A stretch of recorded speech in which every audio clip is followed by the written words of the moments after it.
high probability sitting in St. John, New Brunswick, that power going to one of our power plants in the United States.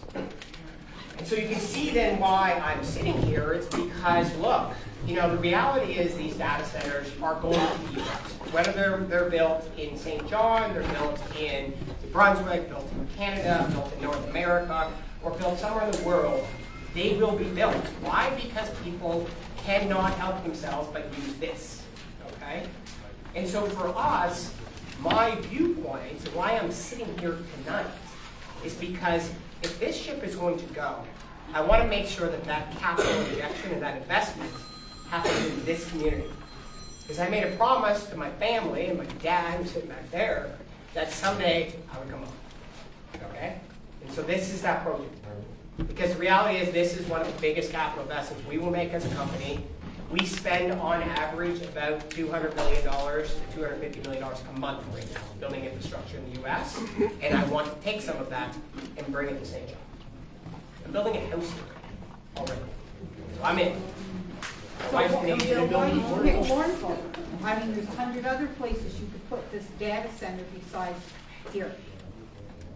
If you're from St. John, which you are, and you know that, there's all kinds of other places that you could be putting this data center besides here.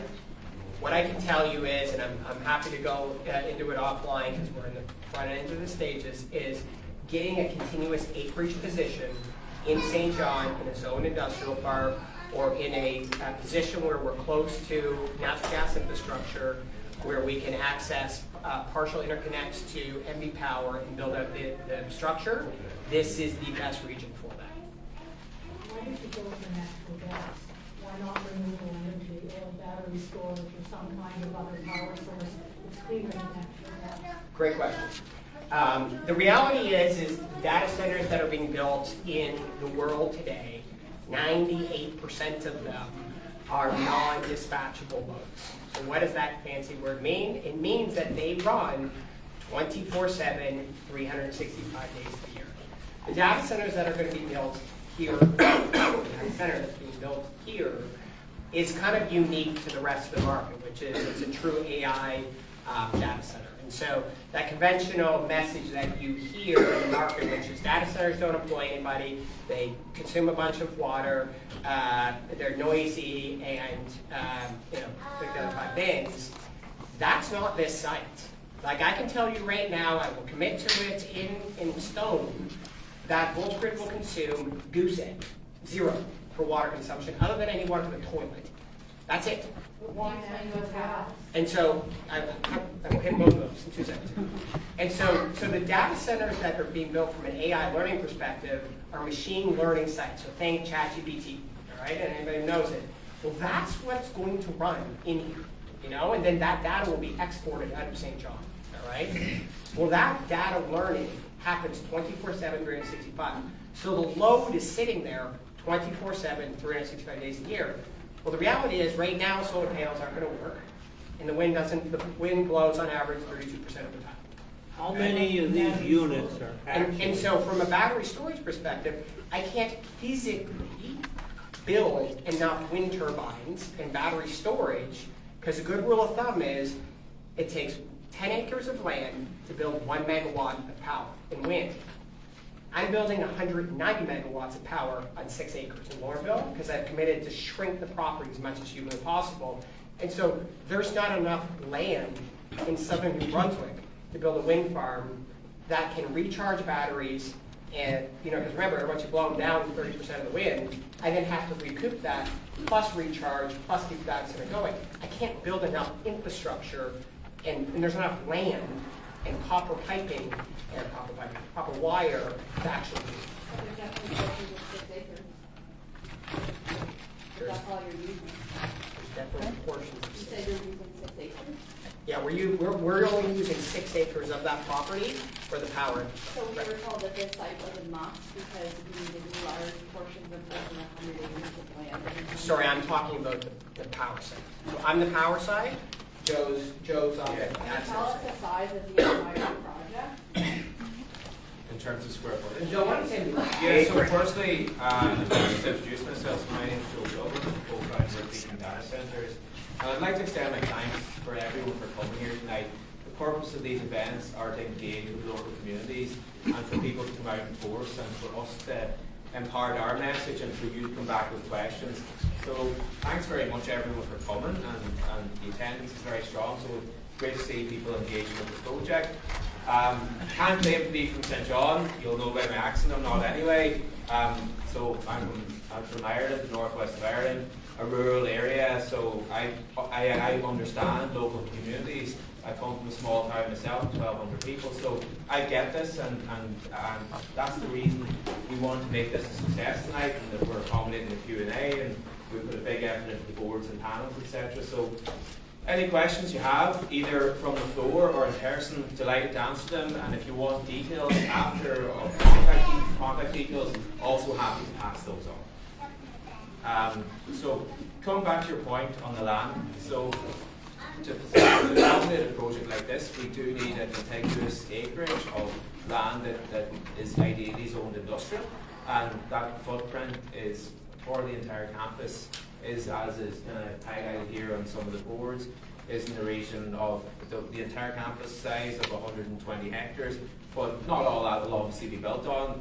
Some will not be retained as wetland, as wooded land, as landscape. So that's the kind of the reasoning behind needing that size of site and that footprint.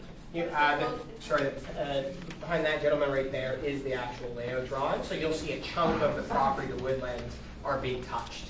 We're actually using that as. Can I ask you a question?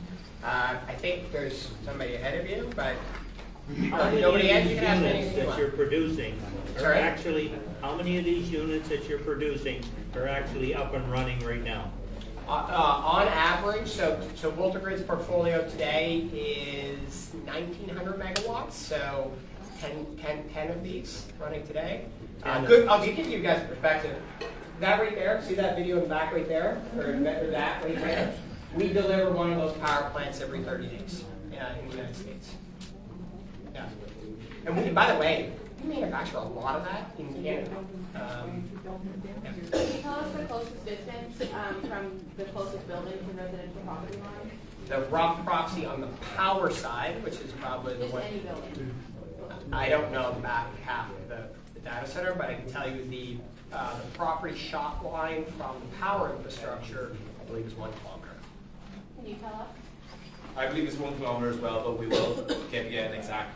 From that drawing, that's Stan- definitely not 1 kilometer. Well, Stantec are workers or engineering advisors, and we're happy to give you the exact, and that will also cover as part of this process as well. So the environmental impact assessment will highlight nearest residences to. Okay, let's try to go one question per person, and I have no problem circling back.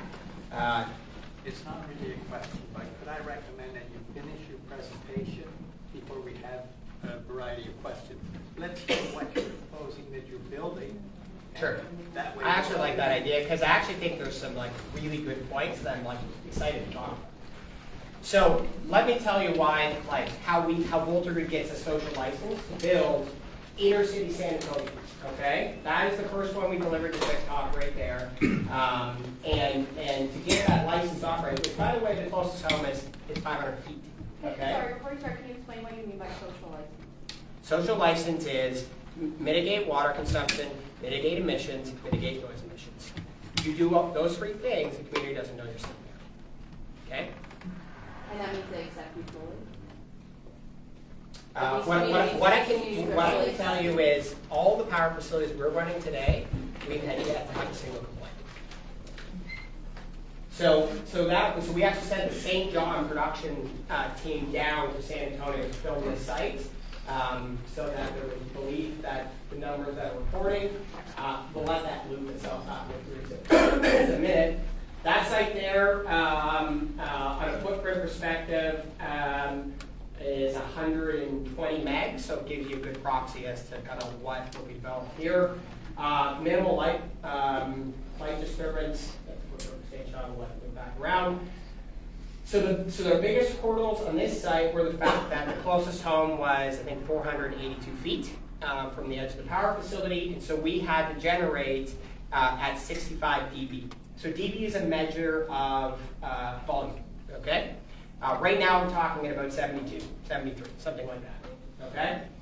And you can appreciate why I had to do it, because when you sit at the top of a hill, what happens to noise? It travels out.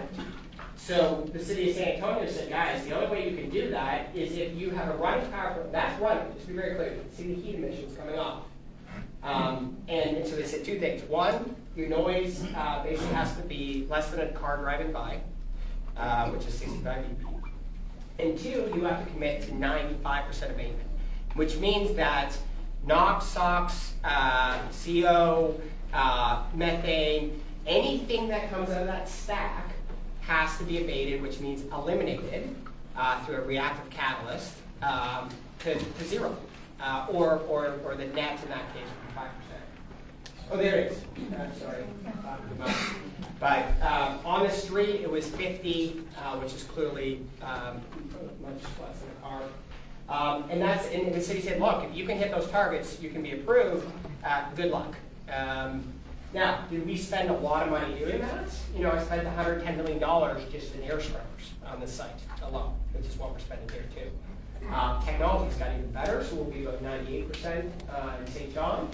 And quite frankly, that is our social license. You know, we build the most expensive power plants in North America, but they're also the cleanest running, lowest noise power plants in America. And the water consumption? Goose egg. Okay, how are you able to do that? We build large air-cooled facilities, and so we run, like, this is the extreme we've got. Like, so we run, think of your car, like a radiator when you're driving your car, like the air flowing through cools your engine in your car.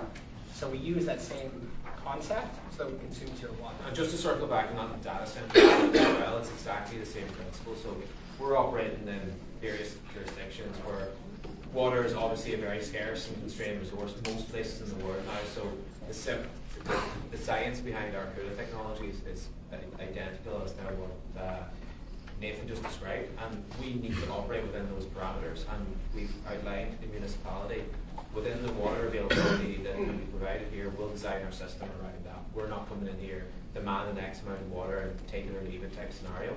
It's very much a collegiate effort with the municipality, with the local water boards and stakeholders to design a system which minimises the use of any water. So how much water do you use? Sorry? How much water do you use? Practically zero, because How much though? Practically zero.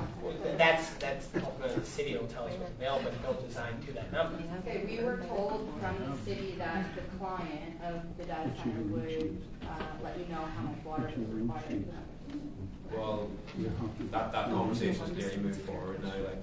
It feels disingenuous that you have on your info sheet here that total water supply and positive conversations on water availability and St. John Water ensures consistent and adequate resources. What does that mean?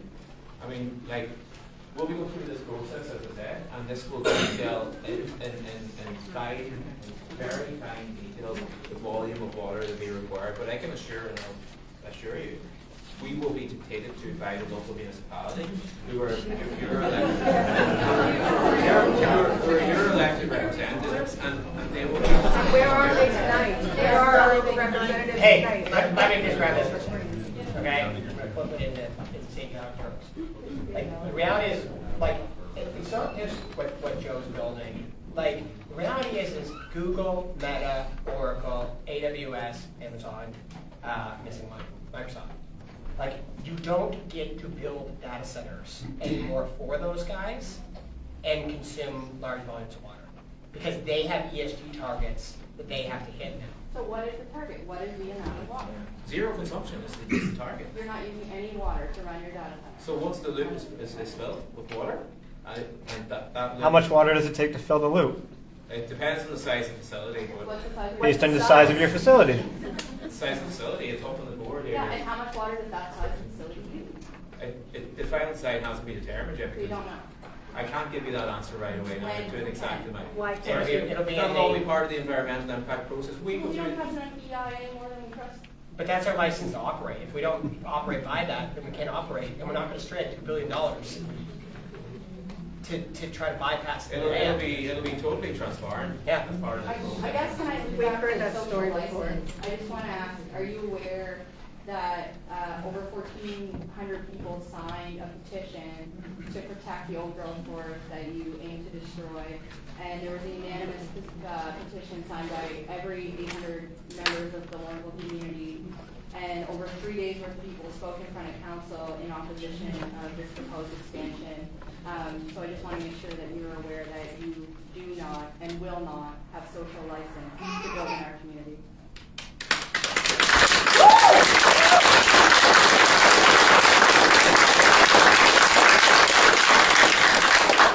Yes, if you're building a house, why don't you build it down here so you can have that plan to build back there? Because I sure don't want it. Look, this is what I can tell you with bulletproof clarity. Because it's not my first time going through this. I made a point to be here tonight, okay? Is everything we will do on this site will be at the humanly highest possible standard that we can physically build to, okay? And so when we think about power generation, when we think about infrastructure for a school and when we think about water consumption, like, we are going to move the physical needle as much as we humanly possibly can. Can I sit here and say the answer is, X water fills the pipeline, it's cooling system? Or can I sit here and say that, natural gas has absolutely zero emissions? No, the answer is no, I can't. But what I can tell you and sit here is that we're going to do the absolute best we possibly can on this site. We basically have unlimited capital to make sure that this site goes well. By the way, VoltaGrid's owned by all of you. We're owned by the Canadian Pension Plan. And so, I'm not the person to complain about and stuff. But the reality is that I don't get capital from them because they have emissions targets that they have to abide by from their ESG requirements. And so the thing I can sit here and be the most transparent with everybody in this room is that everything we tell you we're going to do from an emissions reduction, from a community benefits, from rebuilding playgrounds to rebuilding this room to whatever needs to be done. We're going to be the best possible citizen for this project and what goes on here. I just want to say, 400-year-old tree. wait, just one sec. So it's really great for you to say that, but this community has gone through absolute hell for the past 16 months with disingenuous, non-transparent, absolute bullshit.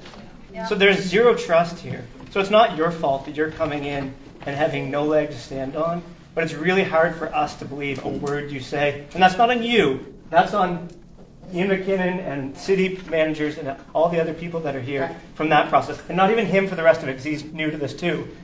So that's why people are frustrated. You know what? Again.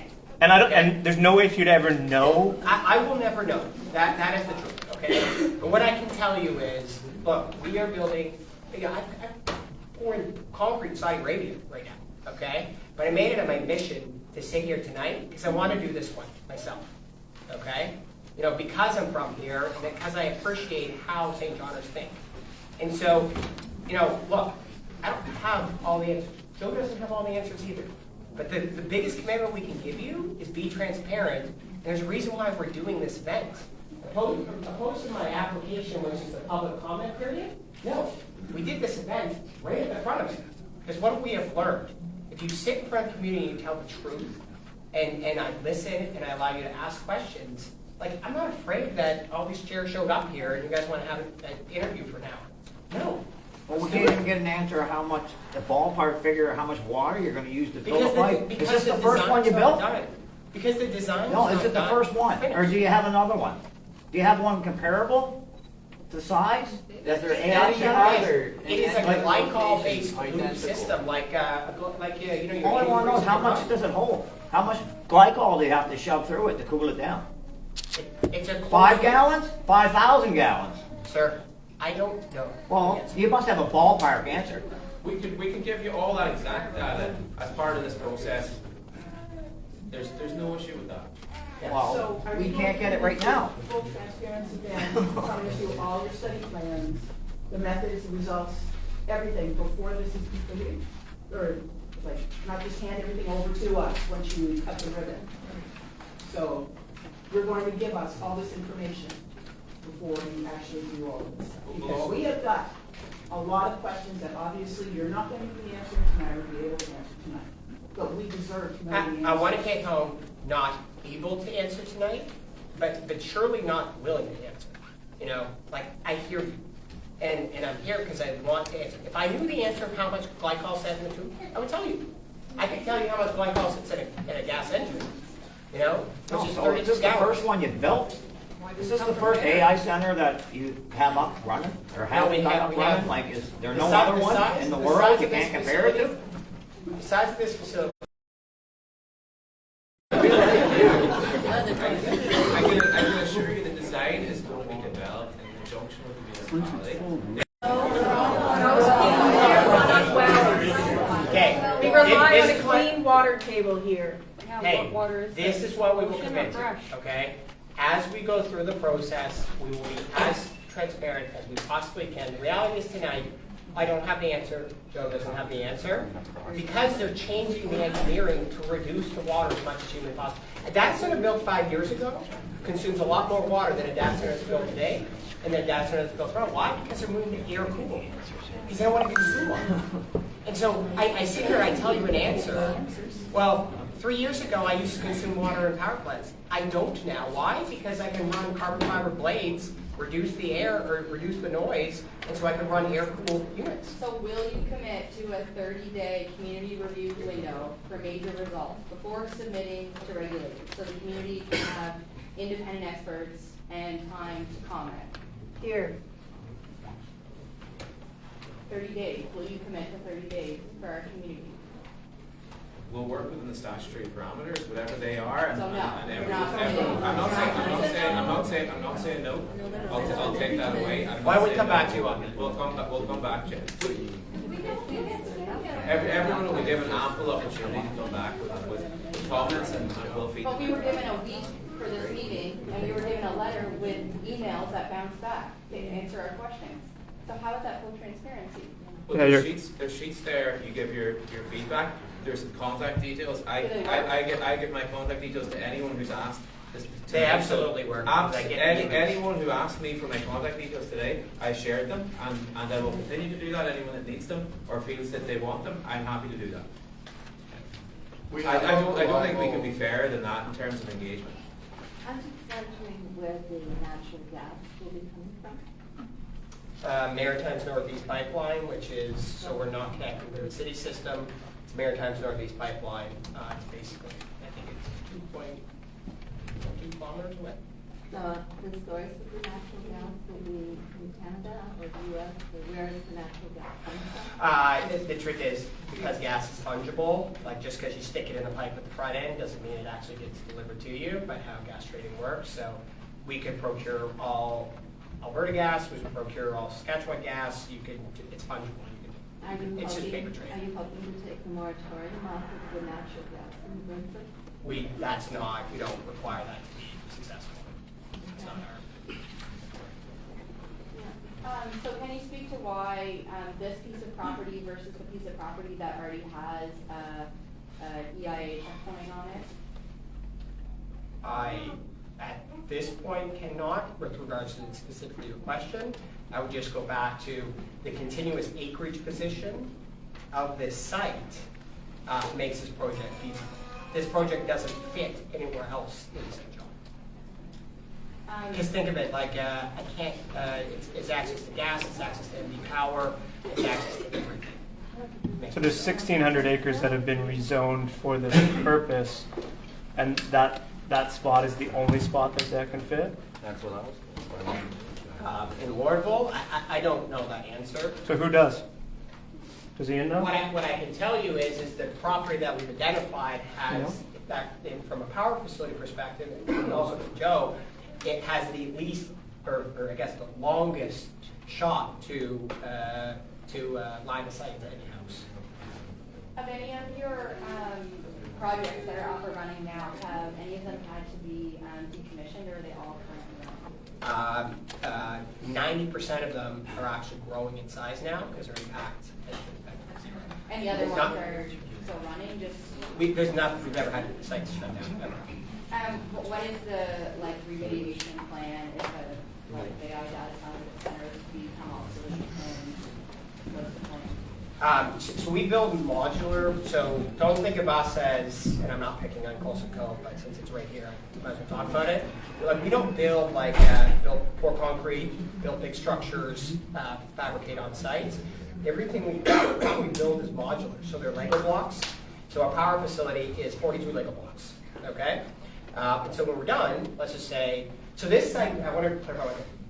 This site's offtake agreement will be somewhere between a 15 and 20-year agreement. So when we talk about jobs and all the good things that I want to talk about at some point, these are long-term because our customer is going to sit here in long duration. Now, let's just say they terminate the contract and they pay a termination fee. We can pick everything up, put it on a truck, everything's fitted to sit on a truck, and take it out, and then pull in the concrete back. And what does that mean for us? Yeah, well, all the interior is all modular. Yeah.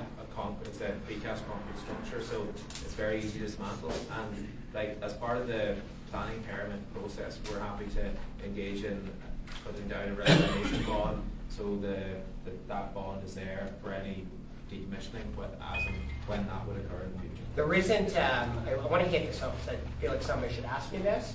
Like, we don't have like big tanks of stuff like that. I don't like contaminants coming out of the engines or things like that. Stuff that doesn't exist. Like, when you think about this, think of it as like Lego blocks that are stacked together.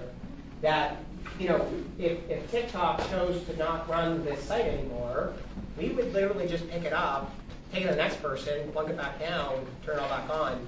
We built that site in about 120 days. Well, it's pretty easy to go in somewhere, suck up all the natural resources, pack up and leave and go do it somewhere else.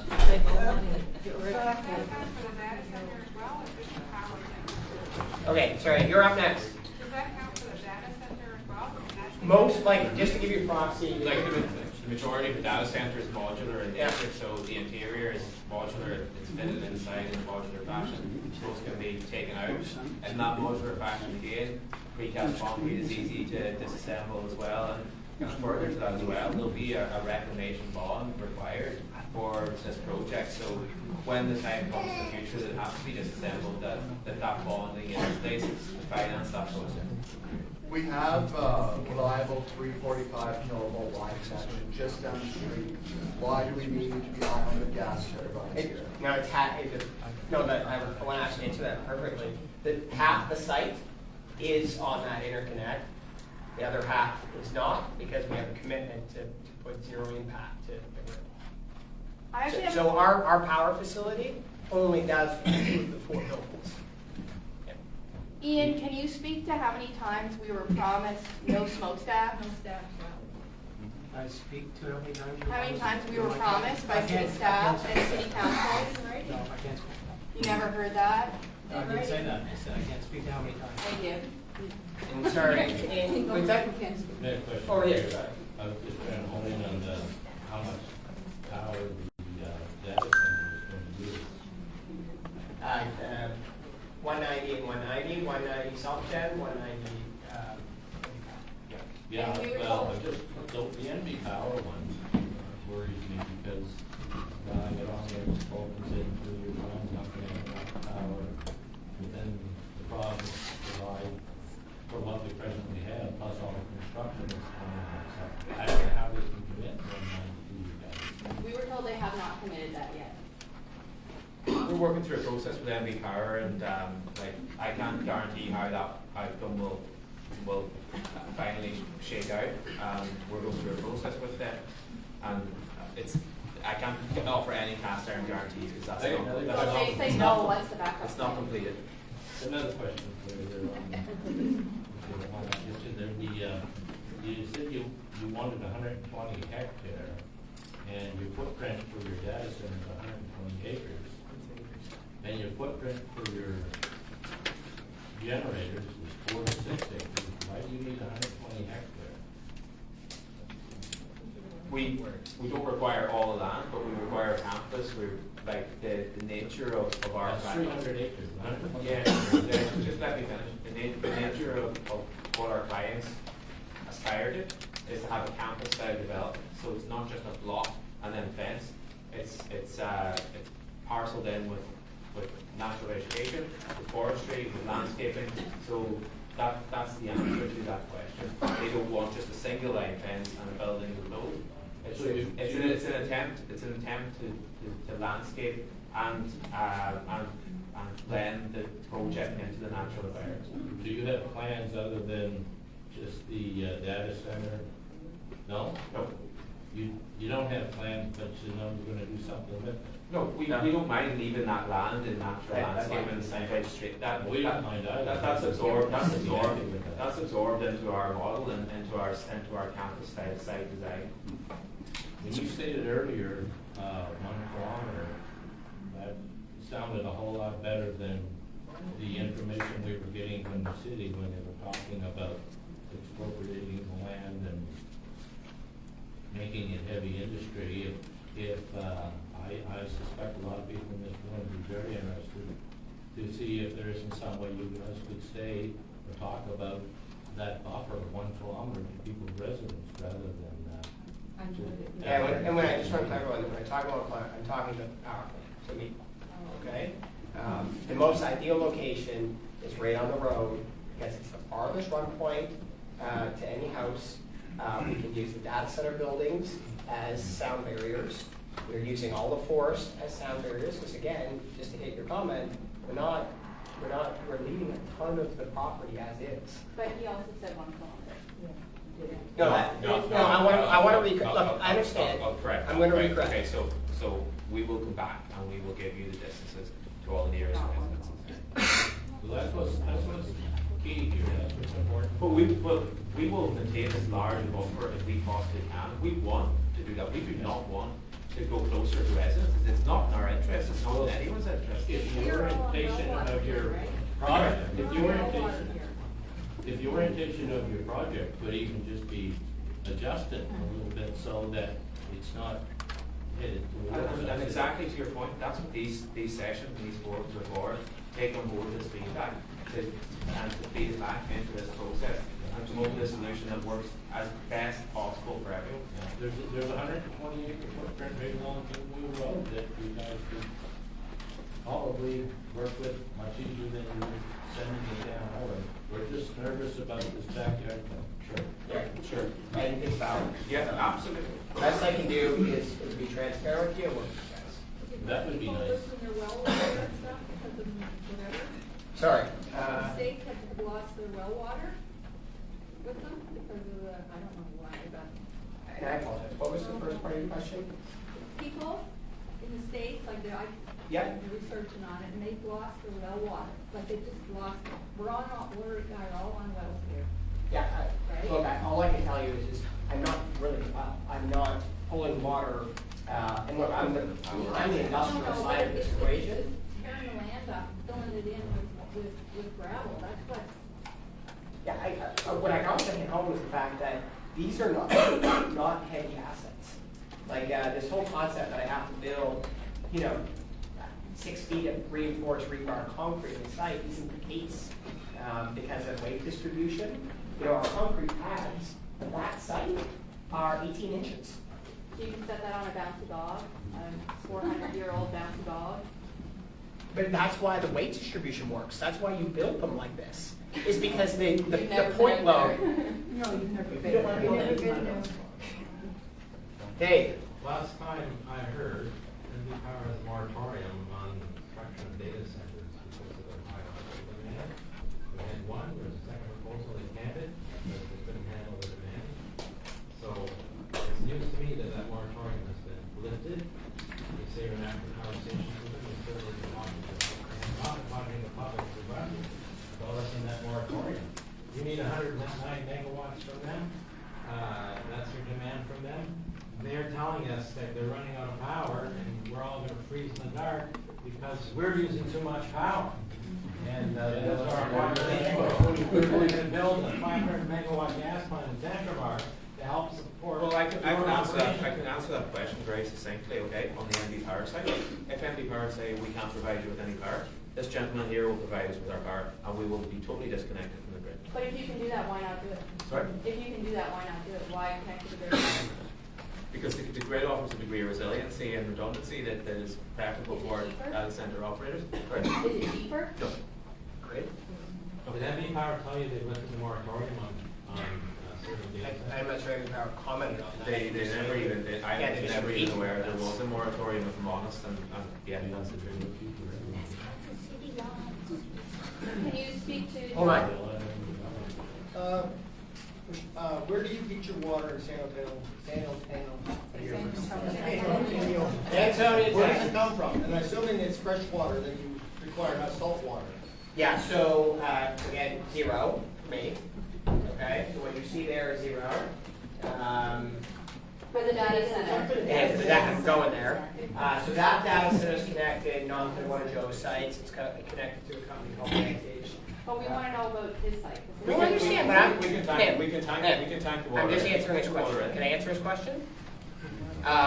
So is it provided by the That- town, the city? No, they run a glycol. Pipeline. No, it's a glycol loop. So they don't run water.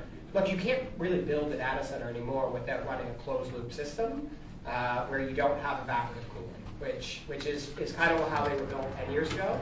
That doesn't work anymore. And so they're running a glycol refrigerator loop in the data center. What about with global warming, like with cloudy weather? I know that Canada is a good place for data centers because we are cooler than the U.S. But with global warming, we're going to get one. Look, I'm going to tell you the real answer. The real answer is when the air that flows through the data center building, okay, has to be conditioned, okay? They have to pull the humidity out, all right? Otherwise, your chips get rust and there's $75 billion chips in this building, okay? And so you come to St. John, maybe you save a little bit on cooling, but then you're going to spend a lot in humidity reduction. You know, and so what you may save in some regions, you spend on others, and so if there was a ultra dry, freezing cold, even the bugs don't like me here.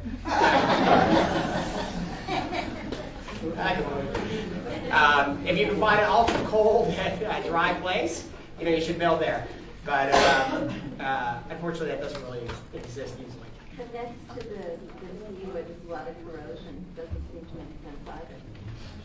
Yeah, but you will pull all that. That'll come. That's just. So can we just go back to water usage? You have a map, a picture here of a proposed site. That proposed site, how much water to fill your closed loop system? I've already spoken to one of your neighbours and I've told them that we will provide that information as part of this process, which will be fully public, fully transparent. And I don't think there's any point in revisiting it again tonight. I've said it twice already, and that will be it. That will be all furnished as part of this process. This is a public and transparent process. It's not a closed doors process. So you'll be made aware of all that finer detail that you're quite entitled to know about in that process. When? Sorry? When will we find out? After it's built? When it's half done. You can see the timeline. Well, we can't get our permit unless we prepare the environmental and planning deliverables, and then they're made public and circulated to everyone in this room should they want to read through them. But it doesn't feel like public consultation when you're not answering basic questions. We have answered the question. We've told exactly when you'll be furnished with that information. And look, we wanted to do this early, okay? You know, we could have waited until the public comment period. And yes, would we have known the amount of water that's holds in the pipe? Maybe, yes, hopefully, yes. But the reality is we wanted to come early. You know, because I've read the Facebook group. I've read it all. I've read the CBC article about us. I've read it all. You know? And so the reality is we wanted to come early to explain it. Okay? Do I know all the answers? No. But I want you guys to gain the trust that we're here. Okay? Because it's the best we can do to keep you educated through this process. What's your timeline then? You say you want to come here early. When do you plan on trying to get this built? Our 6 months? A year? 5 years? What's the timeline? the earliest we could deliver this would be Q2 2028. 28. So would you commit to coming back and doing this open house situation again when you have more of these answers? I see absolute no reason not to do that. I always can have, I love excuses to come to St. John's. And that will include the power and the data center. I'll be here. Oh, no, I just want to make sure. I'm asking are looking to be there in We're here. 2028. I'm absolutely happy Well, to you, be here. you can't have one of the other, just to be frank, like, Well, you just said you would use, yeah, okay, that's fine. Oh, I understand. just one, that's, you have an asked question, yeah. Sorry. I have like kind of a 2-point question. So your pipes, they have scrubbers on them. What, have any of them broken before? No, it's, Yeah, have an idea. not to make it like sound fancy that it is, but in the slide says right there. So how it works, guys, is your emissions come out of the engine, and they go into these reactive catalyst beds, which are just fancy membranes, okay? Super expensive. And as the emissions roll past it, all those various emissions particles react to the catalyst beds, and then the emissions fall. Okay, so it turns into like a pellety type crust, and then the air flows through. And so it's actually like a passive system. They don't require this big fancy widget. What they do though, if they, St. John has the highest rates of lung cancer in the US. Yeah, so there's actually, to get this site permitted, I stick air sensors on the exhaust that are actively monitoring to make sure I'm in compliance. To be frank, guys, like if you, in the US, if I don't hit my EPA targets, it is a criminal offense. They still have targets? They absolutely have that. I promise you they do. I know where that comment's going. I absolutely know where you're going with that. But the truth is, like, and so if that sensor goes off spec, 98% of the time the sensor fails. But if it does, in all cases, it fails. And then the load's just distributed. So how often are they changed, scrubbers? Every 16,000 hours. So is this SCR technology using DEF or is it just SCR? Yeah, it's the so it's your yeah. That's another- It's like you know, like Truck, diesel engine. Yeah, maybe. That's exactly So what that is the biggest farce ever because it's broke down 95% of the time. Yeah. Ask any trucker, anybody that runs equipment. I hear you, but the reality is we're running it over almost every single site today, and I'm not running the Peterbilt urea injection system. Where is the urea stored? That's another consumable. No, it's a consumable. Yeah, it is. I know. Yeah. But where is it on site? I think you'll be able to see it on, let's just see if it moves around, but we do centralized distribution, so we fill it, we hold enough urea for a month, and then it's automatically piped to every single engine and automatically injected. Like the particulates that you take out of the, that's trucked off, it's taken away to hazard. Yeah. where is it, how is it dealt with? Is it struck off to hazardous waste, and is it stored indefinitely at hazardous waste? I would go to like a class 5 or class 4 language. I'll go to a landfill. Yeah. Okay, so it's going to increase, as long as that plant is operating, it's going to be reducing the hazardous waste. Yeah, just to be very clear, guys, it's about a pound of waste every year. How toxic is it? You can pick it up with your hand, but it's based on EPA rules for you. They said that about leaded gasoline too. What's that? They said that about leaded gasoline too. I cannot comment about that. What else? Okay, you mentioned the noise level. I think you said 65 decibels Yep. per unit there. And I'm just wondering, I live, for example, in an area about 1 kilometer from the outer limit of an oil refinery. Yep. And they have their limit at 55. Yep. decibels. That's in their approval. And many of the people in our area can hear that Yep. noise, even 1 kilometer away, which you said this project is. Yep. So I'm not all that convinced that it's going to be the same as a car driving by. I think you mentioned that as an idea. I wonder if you could elaborate on that because I would love to. That's a perfect tee up. Everybody watch that screen right there. That's a decibel meter that we threw a St. John production crew down. That is 10 feet from the power plant. That's 60. There's across the street, and it's 51, 52. Listen, nobody talk. That's the car driving by. But it's constant though, isn't it? Constant. It won't be just a car driving by. You said 24. Yeah, I understand, but I'm talking at right now at 72. 72 are the peaks of when you speak. It's the highest peaks on the wavelength. But if you were to do constant for 24/7, what's that like?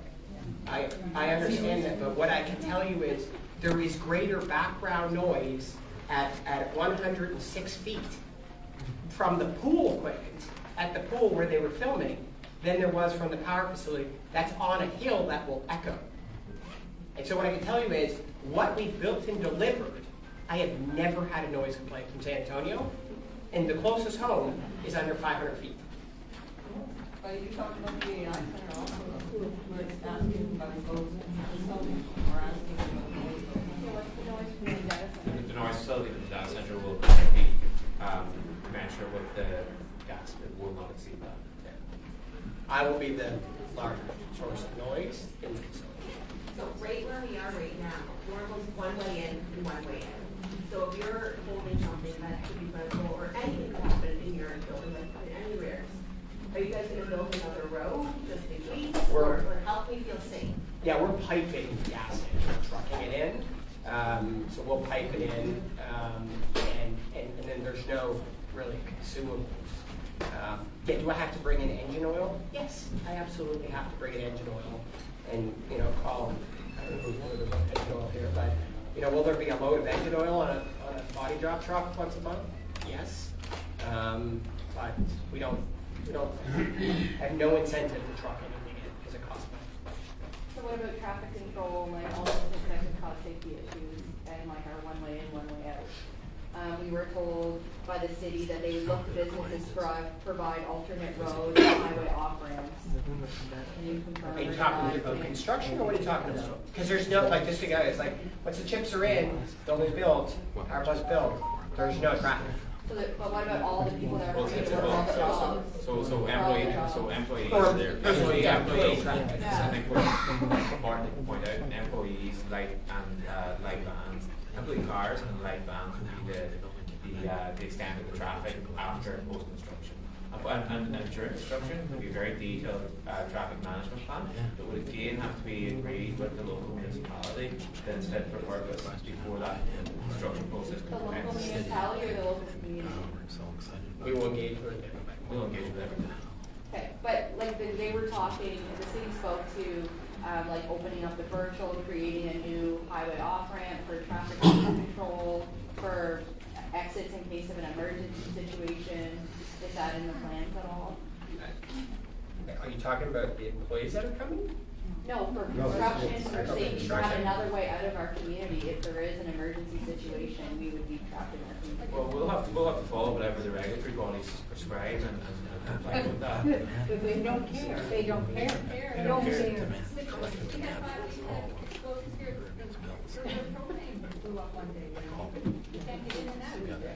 They don't care about us.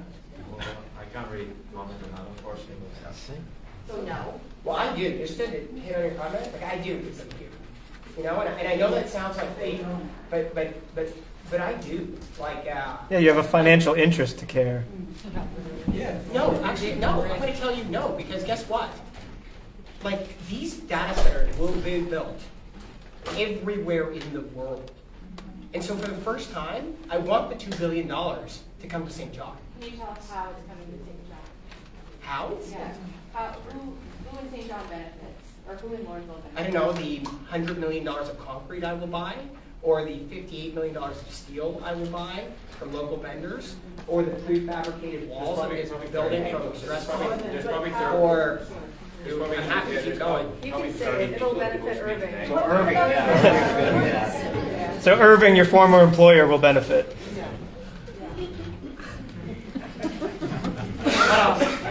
No comment? Take it someplace else. Okay, let's let this guy, and we'll come back to you.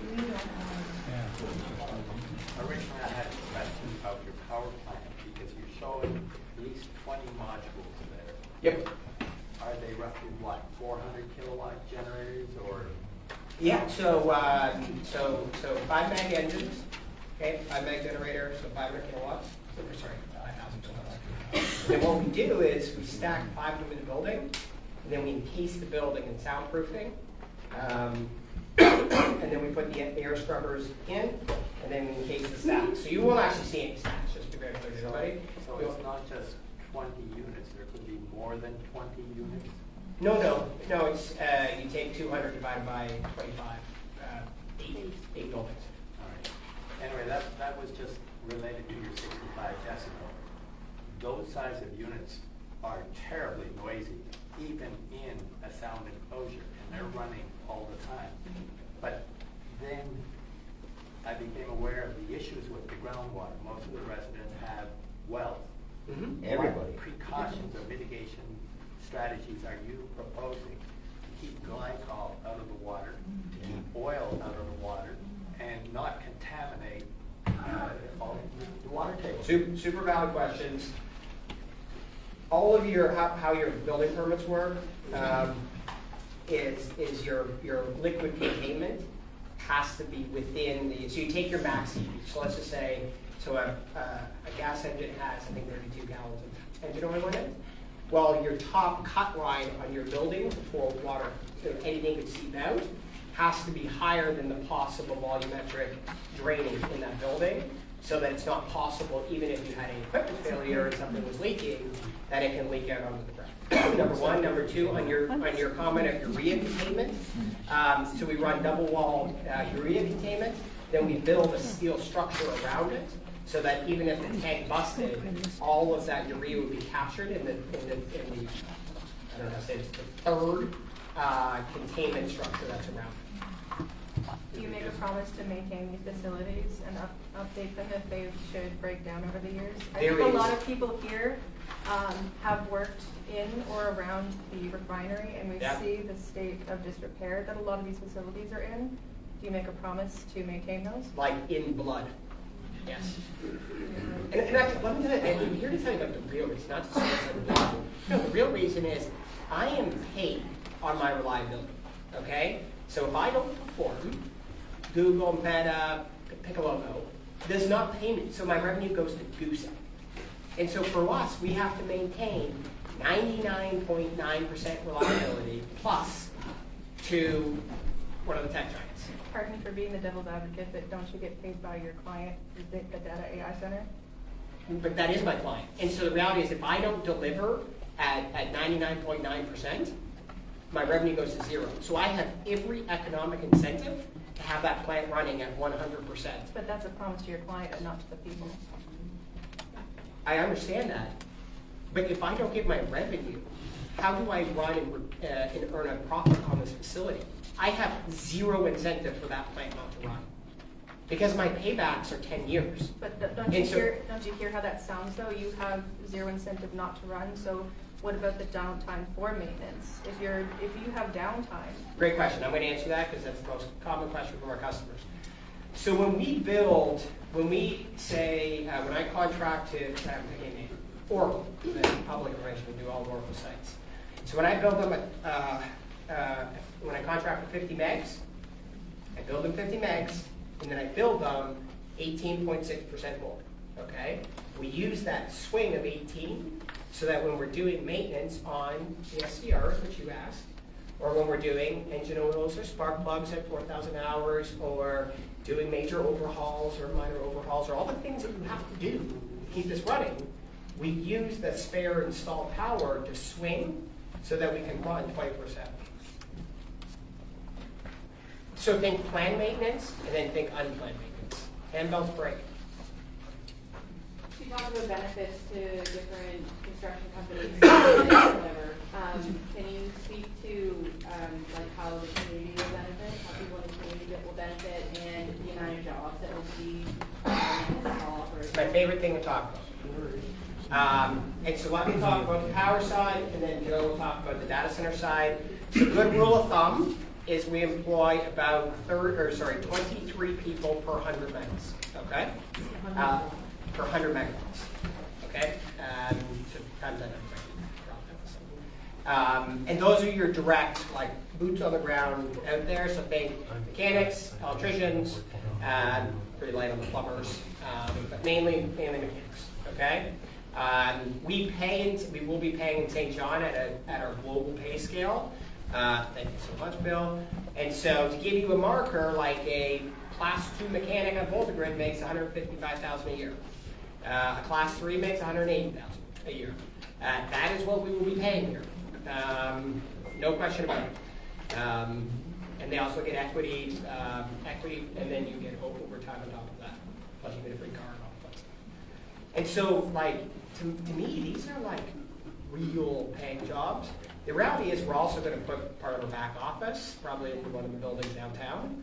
And so it's not just power plant employee base, but it's even more than that. So will they be hired locally or they, 100% local. specialized in something? No. I will hire every single mechanic that wants to work for me in St. John, who lives here, who wants to move here, hands down. What about the data center for jobs? Yeah, so firstly, I'll make the point, since we started this consultation and we went out in public, we've been inundated with supply chain opportunities from local companies who want to get involved in this project. So we've been inundated with interest from this region. And tonight, 30, 40 people have come up to me with business cards asking, how can I get involved in this? How can I grow my business locally through this project? So that's the job opportunity, and that's right in front of you every day. These people are employing people in your community, and they will be part of this project. We have made a commitment to do that. Everyone that's given me a card today, I will respond to. We had inbounds from structural steel companies last week, etc. They were responded to, and they were told that they would have rank priority in the supply chain opportunities as those go forward. So that's the first thing I'd say in that. You made a point then, and a very good point at that. What are the community dividends? What are the community benefits? But I'm going to turn that question back on you. I'm not from here. Nathan is. I'm not from here. So I'd like to get an understanding from you guys. What would a community contribution program look like to you that would work and would be of benefit to this? I could tell you what would be of benefit back in the northwest of Ireland, but I would love to understand from your perspective and from everyone in the room. Because, like, you've spoken a lot tonight, and there's people who haven't had the chance and the airtime that you've had. Now you've made some very good points, albeit. But I'd like to hear from everyone else as well. What would you like to incorporate as part of this community benefit plan? You didn't know how many jobs, though. The number of jobs is up on the board, 210 operational jobs. That's when it's operational, not in construction days. Yeah, construction's 1,300. 1,300 in construction, and how many permanent? 210. Some These people are FTA employees. Both together is 200. Yes. So when you do the community benefits, how do we know that it's coming to Lorneville and not the city of St. John? We know if it goes to the city of St. John, we ain't gonna see shit of that.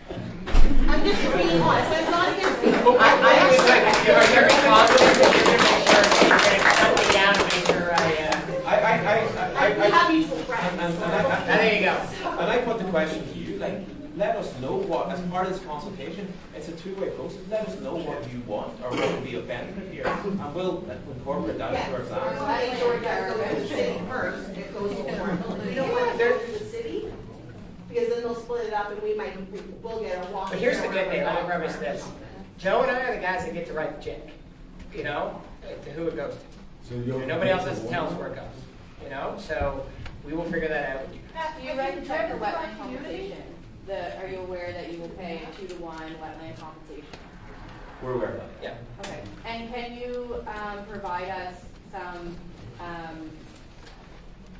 can you tell us that wetland compensation will stay within our estuary instead of going to a compensation in Bathurst or somewhere else? Can you promise us that our wetland compensation will stay in our area? I'm not sure we actually have the ability, like, I speak this like Daniel, I don't know if I have the ability to tell the provincial government what to do with the money. So let us take that away and work with the province. I don't have the ability to tell them where they will spend the money. But if you're coming here and buying this piece of property, you definitely have some push or some say to say. Yeah, so let's make sure we get that in the public comments, and we'll go find out. Yeah. Well, I think what Nathan's trying to say, we're not sure if we have actually the jurisdiction to make that commitment tonight. But we would be happy to make it if we did, but we're not sure if we do. So why Lorneville? I mean, yeah, all the other things, but if you're saying it's more expensive for humidity and all these other sides, what are the reasons for coming to Lorneville? Lorneville or St. John or New Brunswick? Right here. I can tell you exactly why, because this is the property that actually works and fits, because we can't find another chunk of continuous acreage in St. John that also has gas infrastructure, it has empty power infrastructure on it. It's not there. So what's wrong with going down by Point LeBron? Why not nuclear? Yeah, why not nuclear? Why don't you go down to Point LeBron? I'll tell you why. I'll give you the answer why not nuclear, okay? Because this man in front of me, his company has led the charge in innovation in servicing data centers, not just in the US but worldwide. That's why they're in the UAE, that's why they're in Saudi Arabia. A man locally has innovated to that extent to develop that technology. Nuclear cannot do that with its low profile. So that is the answer to your question on pointless pro and nuclear. I guess what, like, we've been promised, you know, different amounts of money or different royalties for companies that would come here to the. So I guess, like, what are you willing? Like, you asked what we want, but like, what are you willing to put into the community? What do you think is a fair amount? I think a fair amount is our wetland intact and our ancient 400-year-old trees left standing.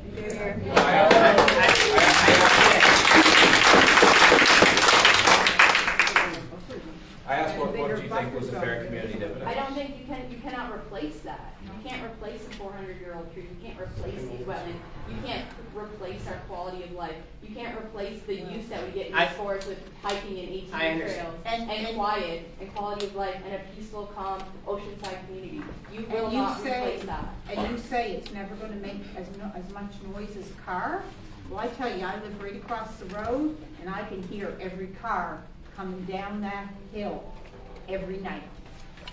And you can hear them unloading oil. If the wind is blowing right off a Canaport, I can sit in my living room last winter every night that the wind was blowing off of that ocean, and I could hear them unloading, pumping, revving the engines up and down, up and down, up and down off of the boats. Look, the commitment I can give you right now, okay, is the fact that we are not afraid of community investment and the community dividend, community royalty, however you want to classify it. None of that scares us. And guys, I want to do it. You know? Like, I want to. I want to make this city amazing. I think, like, you're talking about your noise volume, but you're not taking into consideration that this over-kilometer of forested buffer protects us from the noise of a metal shredder. So your facility might be very quiet and, like, good on you for putting that money into that technology, but there is a metal shredder there that is extremely loud, and this over-kilometer of forest protects us somewhat to that noise.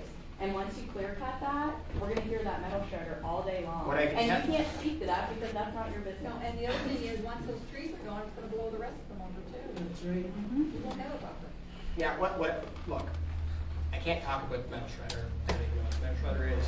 But what I can tell you is that when you build buildings that are soundproofed, they act as a buffer. Like, and I can't sit here and be an engineer and tell you what it is. What I can tell you is my entire structure is soundproof. His entire structure is soundproof. It's not like removing the trees and adding a big soundproof structure doesn't act as a barrier to sound. But I can see through that structure. No, that's Gen 1. Gen 2, they're all combined because we're shrinking footprint. How tall are the structures for both the data center and the power plant? 10, 20, 30, 50, 32 feet. So data center story and a half. So if you like picture your kind of typical industrial warehouse type building that is as a logistics center, that's a good indication of your data center. So were you asking what we would like as far as something tangible that you might be able to help the community? Totally, exactly. The one thing is there's probably very little that most of us would even want because we love what we have. But we have never had a sidewalk down here, and this is a dangerous road to walk on, even if there was a sidewalk on one side, because I don't think the width is there to do on each side. Don't let them help the city build the sidewalk that they should do on their own. Well, we've been waiting 50 years since we've been here. How about this? You know, you seem very engaged with everybody in this room. Like, take the next 30 days, take the next 60 days, like, come up with things that are meaningful for Lorneville. Like, and I'm just thinking about it because I'm sitting in the room, like, feels like this room needs to be renovated. Feels like, come up with stuff. We'd like to be left alone. Very hard structurally to do, but you get there on doing community like that. I think a lot of us are probably happy with this room and very happy with the way it was decorated. Then come up with something else. Like suggested an equity participation. I mean, that's the way that many First Nations participate in, for example, energy projects. Yep. Is they hold an equity stake and they earn income from the project. And that is, you know, how the community benefits from it. And I'm wondering what kind of community benefit structure this project is considering. yeah, like we're all talking the same thing. Like whether you call it an equity stake, a royalty stake, a dividend check, you know, the reality is, guys, it's money leaving VoltaGrid bank account going to the community to benefit the community. That is what it's called. An equity stake is a continuous income stream. That's the difference. It's not a one-off. I don't think. I don't think. No, we're not saying. Annual payment. No, this is an annual It's an annual. We're all talking the same. It's not a one-off. It's an annual payment. So you've been grilled enough. I have a few questions. Sorry? Is it an equity stake? How is that annual payment secured? Well, it would be a fixed amount per year, a commitment for the entirety of the project.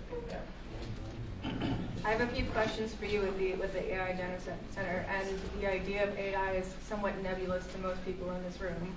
We don't understand what AI does for people. What happens when the AI bubble bursts? Because right now it's all speculative words. Right now everyone's trading hands like the investments. I've looked at the company. It's a very small group of people. You were established about a year ago, was it? 2 years, 2.5 years ago. 2.5 years ago? Yeah. Okay, that's Yeah, well, not very much obviously- experience to draw from, but for me, it just looks like a bunch of investors that are shaking hands, looking to make a lot more money off of each other and from the lands that we draw the resources from. So what I'm asking you right now is like, what exactly is AI doing for us besides generating content that we don't really need?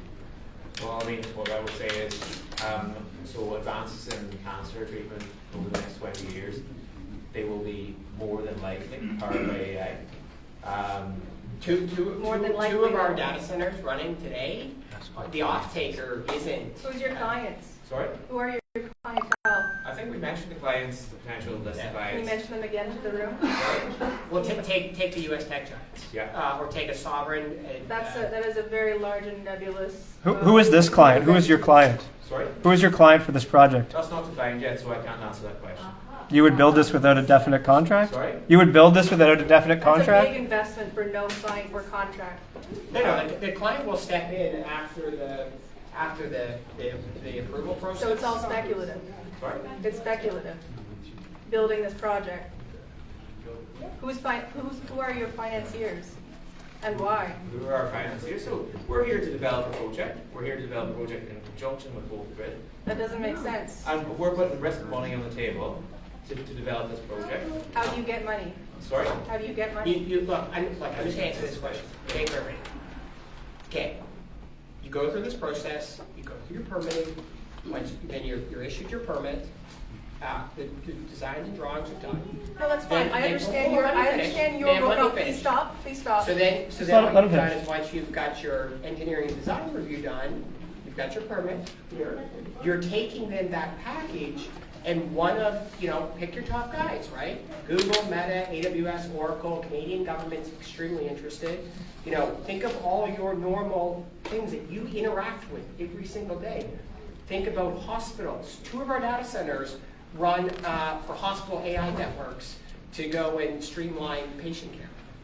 And so this concept that AI is now just ChatGPT 5 is no longer the case. And so the off-takers can be immense in this project.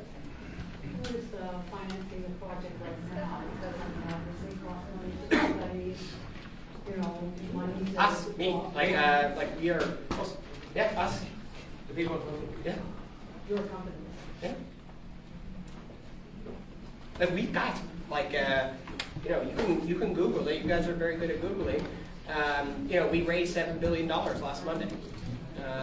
And so for us, I'm not sitting here telling you a story and saying 90 things have to come true for us to pull this off. No, we have the money.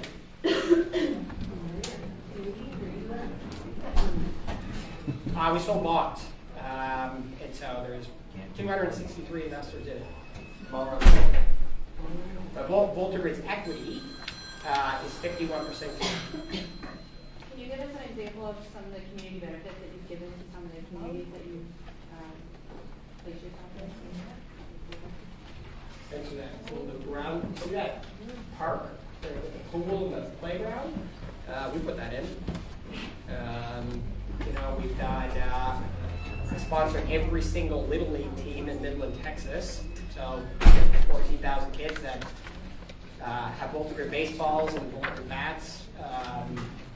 We sponsor all the majority of the Houston.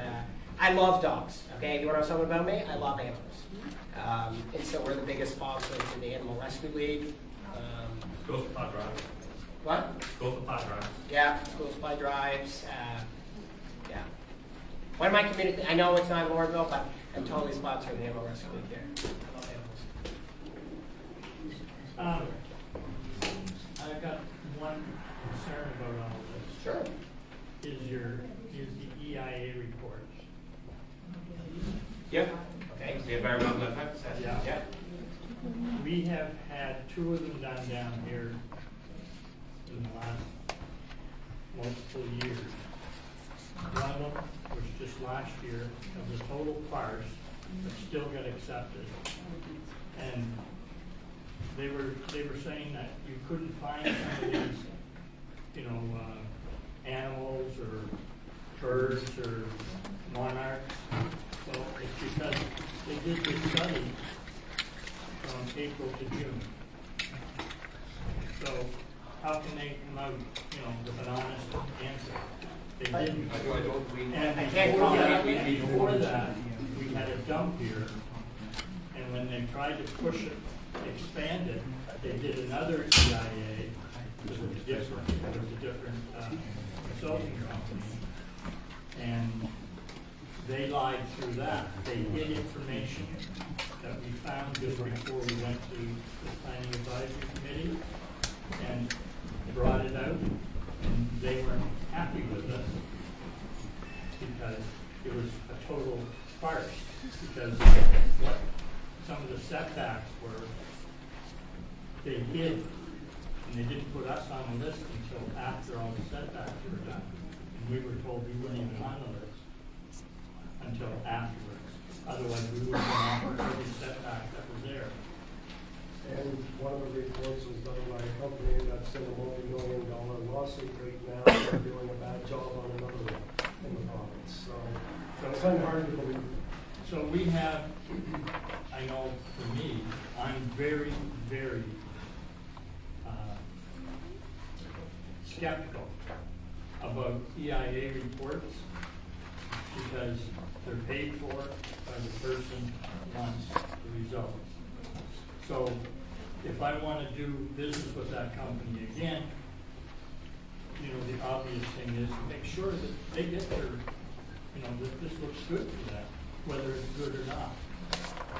And because it's happened to us twice in the last, 30 years, why would we even trust an EIA report? Because we've seen the lies that are in them, and the mistruths and things that are left out. And it's very, very insulting that the government approves stuff like that, because they just ignored us totally when we told them. And our city councilors basically blew it off and said, oh, it's not our problem, it's the government. But they didn't step in to protect us. And that's our own city. So, like when you say, oh, we deal with the city and that, we don't trust the city. Oh, you're looking at dollars. They're not looking at what we want, what we care about. Even our local councilors can care less about us. Because they're not from Lorneville, they're from a little further in closer to the city center. This has happened over and over and over. You can see where we're coming from because we have such a history of having been dealt with wrongly, so. Yeah, I'm feeling that vibe in the room. Yeah, it's not, you're trying your best, I think, to give us the best answers that you can give us. But that's why we're skeptical, because there has been so much abuse down here for so long. And when we look at, Sad. we look at our wetland and our forest, like the second oldest tree in the province is sitting there, and it could be cut down. That's not, to me, environmentally friendly. And one of the towns, I think somebody said, well, it's gonna die anyway. Yeah. You know, that's the attitude we get. Look, the best I can do, okay, the best I can do is be ultra transparent, and I hope you guys get the fact that we engaged extremely early in this because we want to, okay? And it matters to us, and that's why we're here, and that's why I want to do this one personally, and, you know, I can't comment on what's happened in the past, but what I can promise you is we're going to do it as above board as possibly human. I just think it's good that you know that there's such a history that it is going to be an uphill. The only reason you have access to this land is because it was forcefully expropriated from people who live in this room.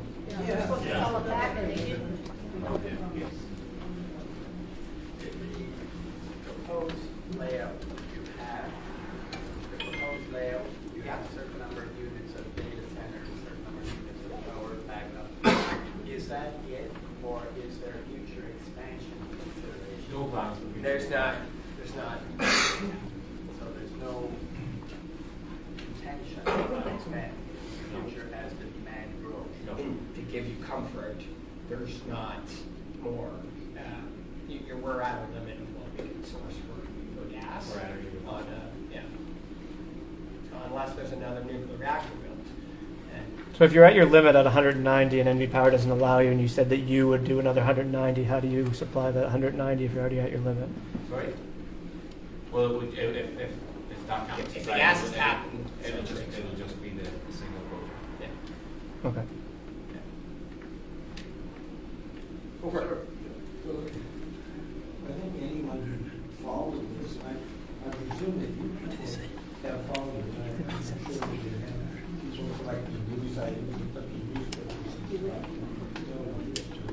So how responded to what the city did. It's pretty clear. You're aware of that, aren't you? You people following this? On what happened in the past over the last year? Yeah, since you've been involved with it, over the last year, this land was file and all that.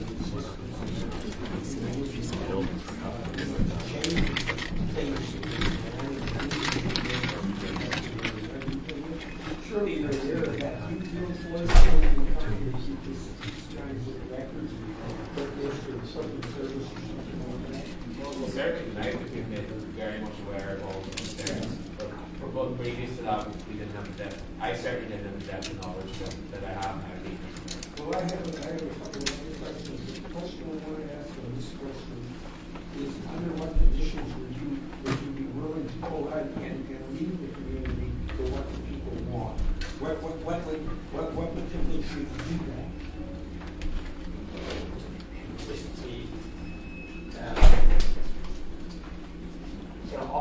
Ultimately, we have to have a proper project that is approved, that has community buy-in, and I understand, you know, that's not fully there right now.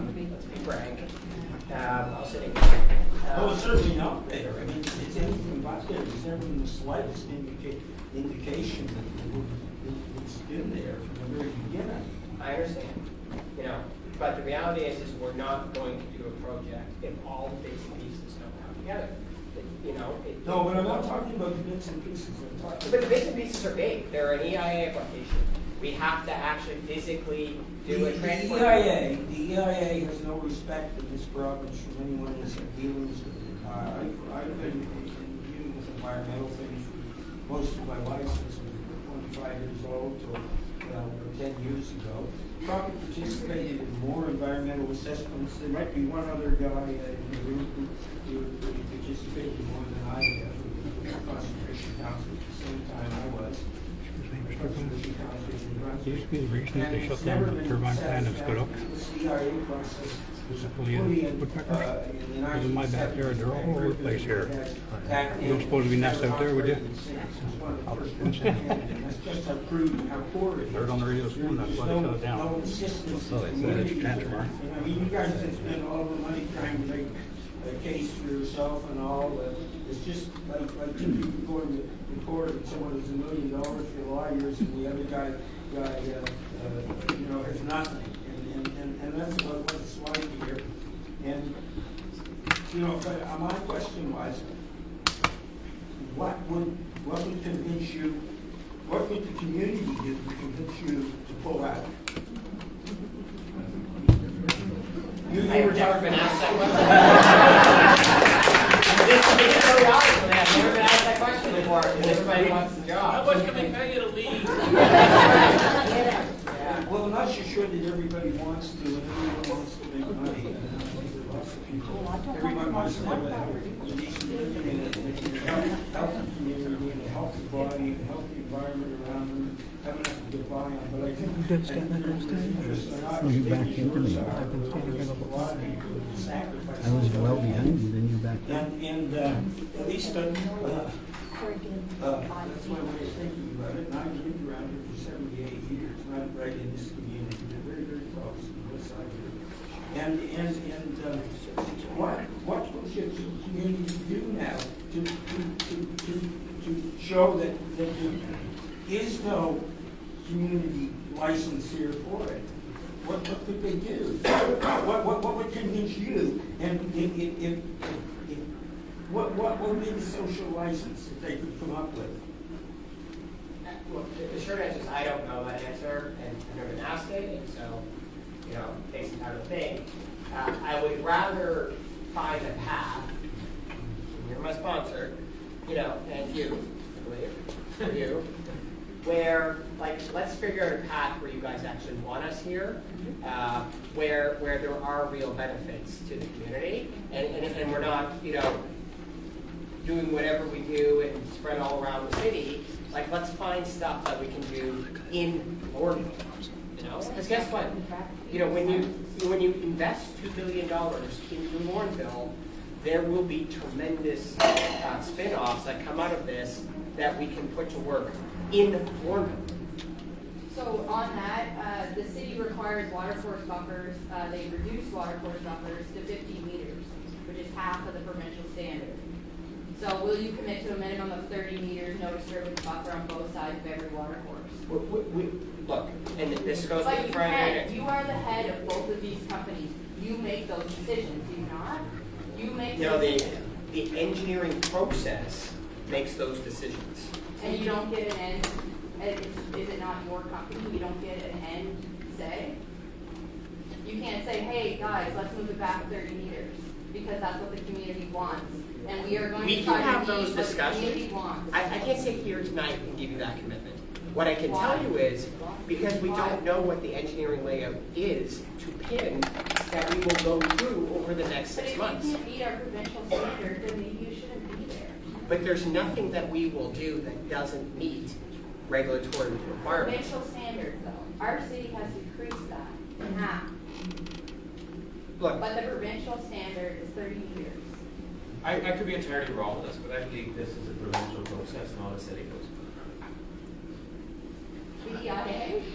Yeah, but then you just get a wall permit and you can do whatever you want. I don't think we're interested in doing that. I think we're interested in following the provincial 30 meter. Following this process and adhering to that. That's what we want to do, and that's what we intend to do and will do, and that's what we have to do. So then you can commit to 30 meter Sorry? buffer. You can commit to 30 meter buffer if that's the provincial standard. this is look, this is my whole point. I don't want to just say things to say it. That's not who I am. Who I am is that I'm going to listen to everybody, collect my thoughts, and respond logically. So you sitting here just beating on me to make commitments, that's not how I work. How I work is to listen to everybody in the room, logically put my thoughts together, engage with you and say, hey, this is what I can do, this is what I can't, what makes sense to you, and let's do this as a team. And so what I promised myself when I came up here was not to feed you bullshit, was to actually tell you the truth of what I can and cannot do. And what I can't do is say yes or no right now. But what I can guarantee is that we are going to interact with all of you through this process. But you have a simple EIA process that someone has asked a question on. Do you not have EIA representatives in this room who could answer that simple question? Because they were answering questions when I was there. That I don't know the answer to. Do you not have staff? Crystal, would you like to comment? Yeah, we do. About EIA process. Yeah, we have a couple of EIA representatives in the room, and Crystal will be happy to answer that about the wetland and the water course buffer. Sorry, I was in the back of the room, so I didn't hear what the question was. You're going to have to repeat it. The city reduced our required water course buffers to 15 meters, which is half of the provincial standard of 30 meters. I'm asking if these companies will commit to creating a minimum of 30 meters no disturbance buffers to both sides of all water courses. From a regulatory perspective, the buffers are related to whether you need a water course and wetland alteration permit to work within the 30 meters. So the 30 meters doesn't mean you can't do anything within 30 meters. It just means if you want to do something within 30 meters of a water course or a wetland, you need a permit. Yeah. Well, I understand. When you're talking about a water course, you don't pay for the work that you're doing. No, you pay to get the wall off permit so that then you can disrupt that water. It's paid away. It's paid off. So it's just, our goal is not for water courses to be disruptive. It's so that we can regulate what people want to do when they're working closer to a water course. Yes, and that's what I'm asking. If you guys will commit to a minimum buffer of 30 meters to protect those water courses, because we know that the EIA and the wall permit do not protect water courses. We regulate work that occurs within 30 meters of a water course regulations that were broken, and we found them ourselves walking through the woods. And it took 10 months for Dylan to come and remediate their mistakes. So it's not regulated. We have follow-up and compliance measures that we put in place to do that. Yeah, we're not everywhere all the time. So if compliance issues are reported to us, we follow up on all of them. That's all I can say. And we followed up on that specific occurrence that you're talking about, and they went in and did the corrective measures, and we followed up. Yeah. 10 months later. I have a question. You work for Dylan? Me, no. So Sorry, I didn't you work introduce for who? myself. My name is Crystal Hardy. I'm the director of the Environmental Impact Assessment Branch at the Department of Environment and Local Government, and I haven't even met the proponents. So I guess on that note, you guys should know that we will be self-policing this area, and we will be holding you accountable to every single regulation. What can you speak of, Crystal, about the EIA process and how it will be improved over Dylan's absolutely abomination of an EIA that most of the results that came from was from fieldwork from our community? Right. There's a bit of misconception over the Spruce Lake EIA and maybe the EIA process in general, and I'm happy to try to clarify that for you.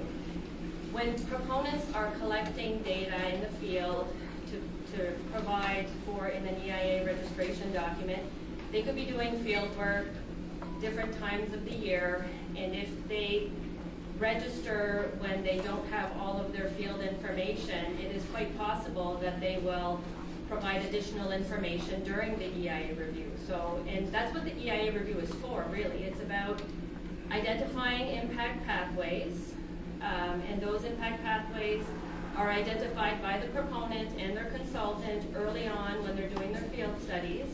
Then they submit that information to the department. We form a technical review committee, and that technical review committee is made up of a variety of regulators from federal, provincial, and local government departments. And they might provide additional feedback. They might flag something that's missing from the registration document. And then we ask the proponent to go do more studies. So it is quite normal for a registration document to maybe not contain all of the information that's identified throughout the entire EIA review process. We can ask them to go do more. If something is raised by a member of the public, if something is raised by a First Nation or an Indigenous group, we can ask them to go do more. And that, all of those additional steps that happen throughout the EIA review may not be visible to you guys.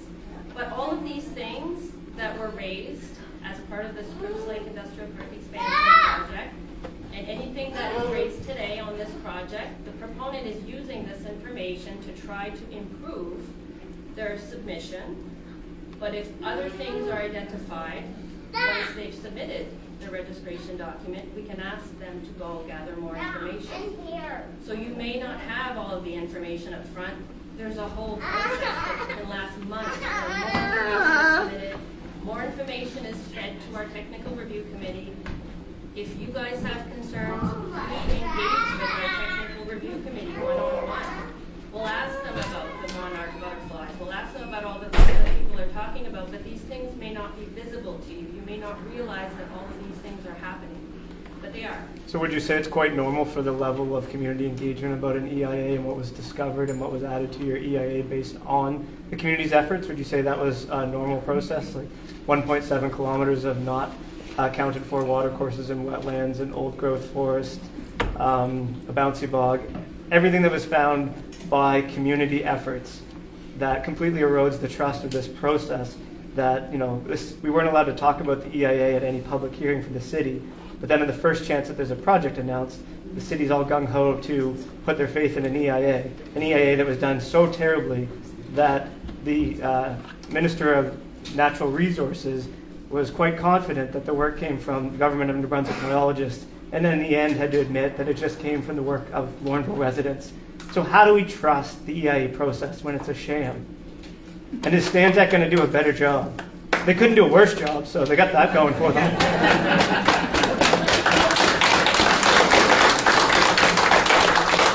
So what I can tell you is that as the regulator, we're not for the project, we're not against the project. We care about the integrity of the EIA process, and we, you know, apply it to the best of our ability on every project. And yes, there was a lot of feedback that came from the community. We follow up on that stuff. The feedback is not the same for every project, but this is not the only situation that we've dealt with where we get lots of feedback from the community. It's, you know, it's not unusual, no. But there was definitely a lot of engagement with the community on that project, for sure. We've got, hey, I just want to look, so we've got about 10 minutes left. Like, you know, I just want to make sure all the questions get hit. So, what's that? They won't.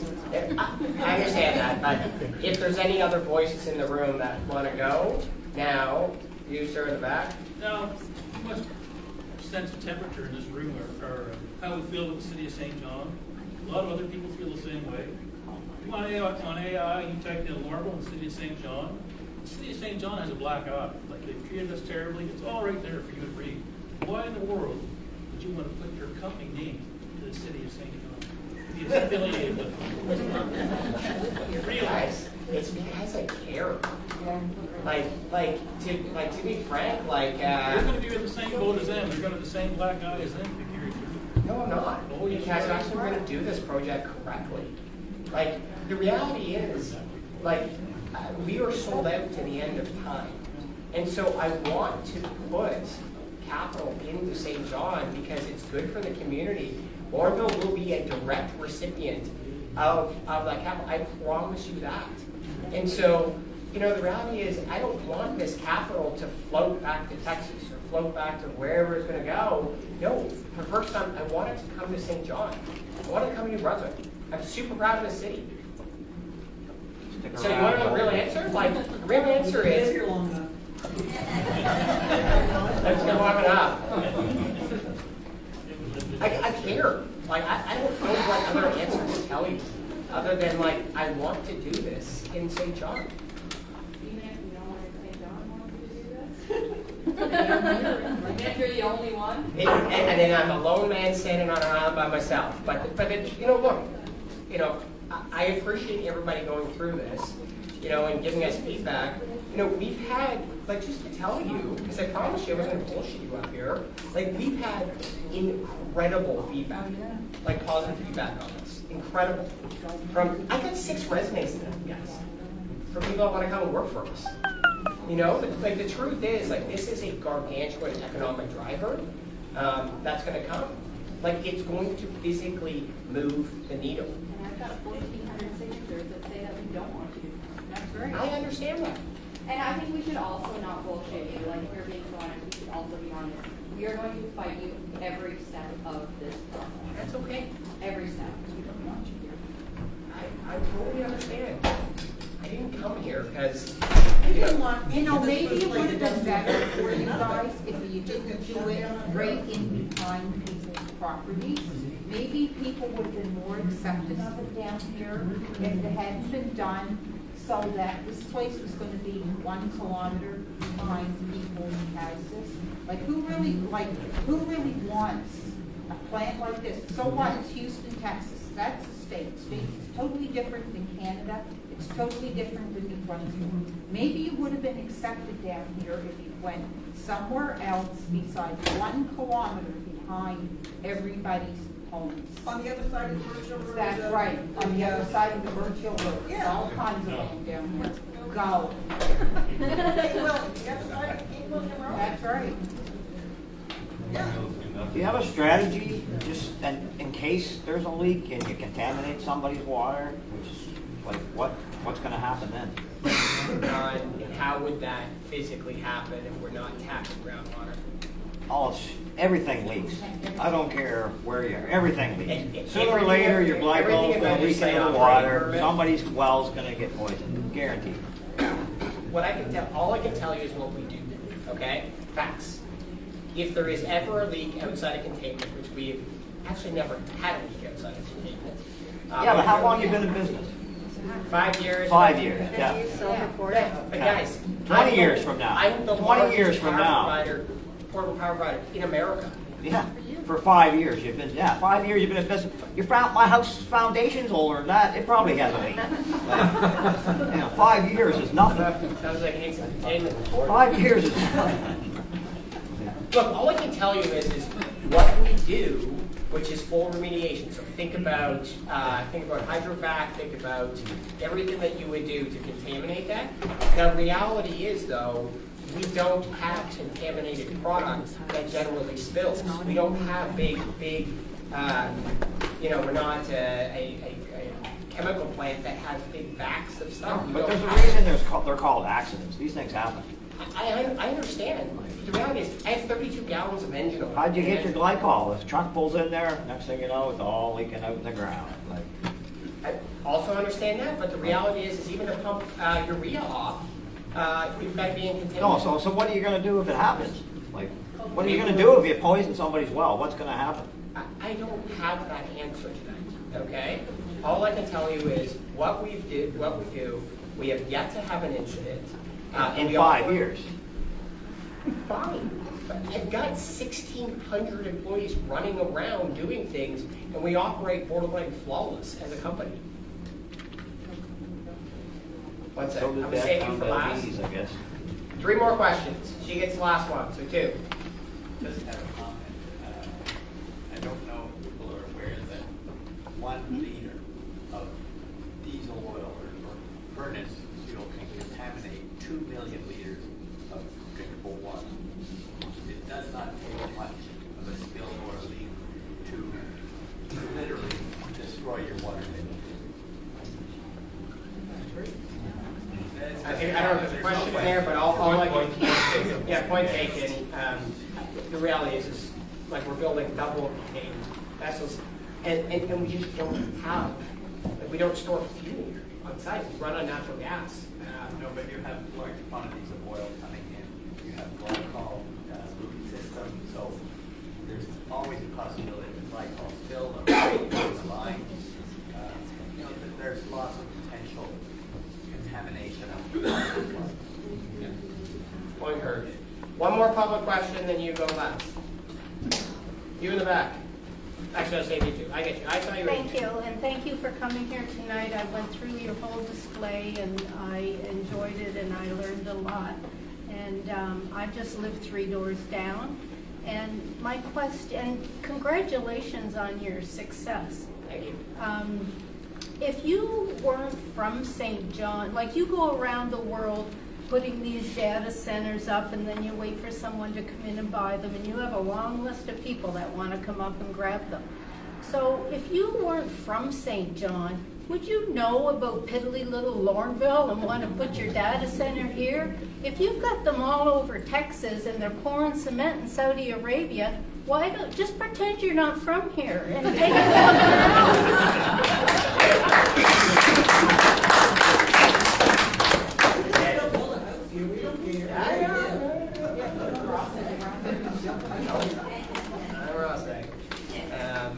So, you know, what, you wouldn't You couldn't know why St. John? Like, outside of me, like, telling St. John, you guys want to actually know why? It's because 10 years ago. Just let him finish his answer. Hey, you want to know, like, the real answer why? It's because 10 to 15 years ago, remember MBTEL before it turned into Alliance or Bell or whatever the heck version it went into? They built this, like, world-class fiber network that goes to Europe, out of St. John, and then goes St. John straight shot to New York and into Boston. And when you'll tell the story, but they hired fiber consultants to go identify the fastest available fiber speed in Canada to go build it. And it was Calgary, it was Edmonton, and it was St. John, New Brunswick. And it was because the fiber system that sits here is the most underutilized and runs at the highest latency speed possible. So the short answer is, I don't know if I would have known or not, but what I can tell you is that St. John sits on a gold mine for AI. And that's the real reason. The 6 projects that are being built out west, how close are they to residential properties?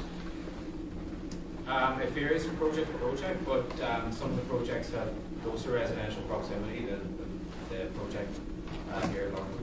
Which you don't know the distance of. Right. Which you don't know the distance I'll of. back to you on this. What's the closest one? I'll back to you on this. Last question. So we talked about, you know, different groundwater, and you're not drilling the wells, you're not accessing the water. You can't really answer the question of if our wells get contaminated, who's going to pay for that. I just want to make sure you're aware of the problems that we have had in the past, like with the old dump and the leachate that runs towards our community and into our streams that has depleted fish and depleted aquatic life. And this giant bog, this giant marshland, acts as a filtration and a buffer system to our well water. And once that is destroyed, backfilled, and removed, even though you guys may be controlling your contaminants, the contaminants from the old dump are still coming straight towards our wells. We were told by the city and Ian that a potential proponent may take up the fight in cleaning up the old dump, since the city and the province has no interest in doing that. Is that something that you would do aside from a community? Look, the reality is we're going to engage with you guys on an amount of money that's going to go into this community. I feel like you guys are going to tell us how it's spent. And so whatever direction that goes, you know, like, it's going to be up to you guys. A one-way ticket out of here for you guys. Get rid of me that easy. Awesome. All right, we are going to stop there. I do appreciate, actually I really enjoyed this. You guys, you know, I hope you guys really do see it at heart, and we'll try to be the best we can in this project, and I understand your concerns, and we'll work through them as best we possibly can. And Thank you for taking the time to be able to answer our questions in this format. We appreciate that. No, I asked that.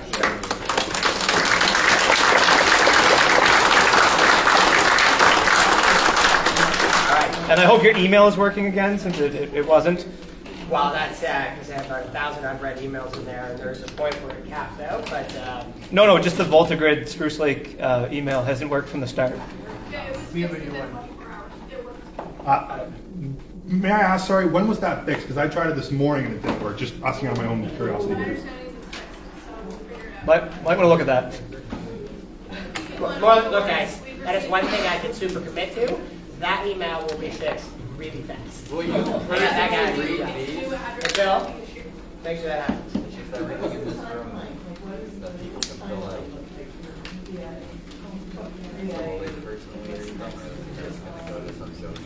Preparation of all the banned levels.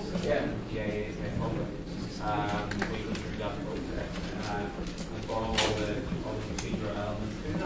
Then at the end of that, then we move to the next bit. Then actually proceed with the discussion. We're not taking the EAA process together. We may or we may not do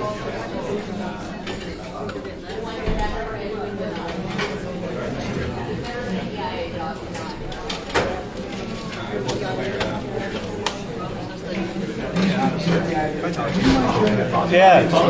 Went for part of my story? I'm not quite Yeah. I'll say there's lots of people here. I'm not too worried. Thank you.